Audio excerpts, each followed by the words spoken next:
welcome to the Geotech lab. Today we are going to go over the lab procedures for the sieve analysis.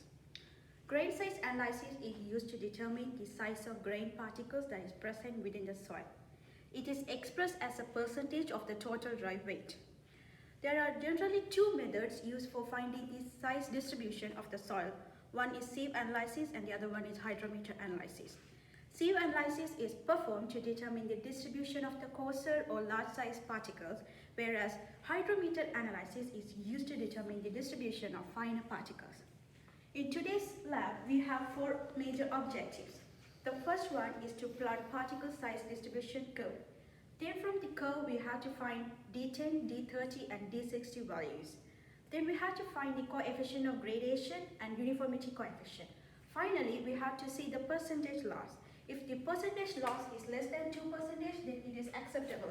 Otherwise, then you have to redo the lab again.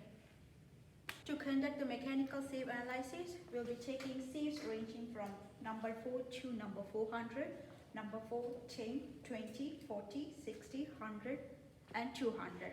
We'll be having a pan at the bottom and a lid at the top. So the first procedure is collecting soil samples which weigh about 500 grams. And it is fine if it is closer to 500. So take down the initial reading of the weight, which is 500.3 grams. Next, make sure to clean your sieves so there can be soil particles got stuck into the sieves from the previous experiment. So we don't want this where soil particles get added on your soil.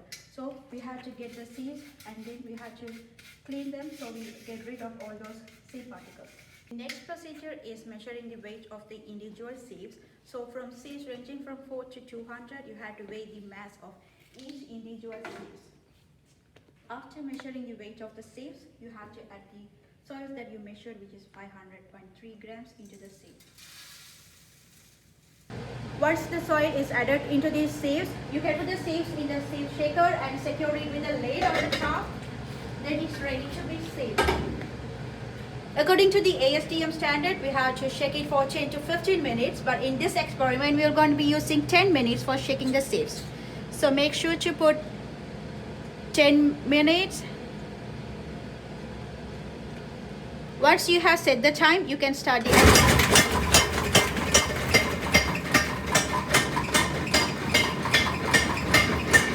After 10 minutes of shaking, we will be measuring the weights of the soil that got retained on each sieve. So remove the sieves by securing it with a lid, then measure the weight of the sieves without the lid and write it down. The soils that retain in the pan, which passes already from the number 200 sieves, are very fine, as you can see from here. This soil can be used for the hydrometer analysis.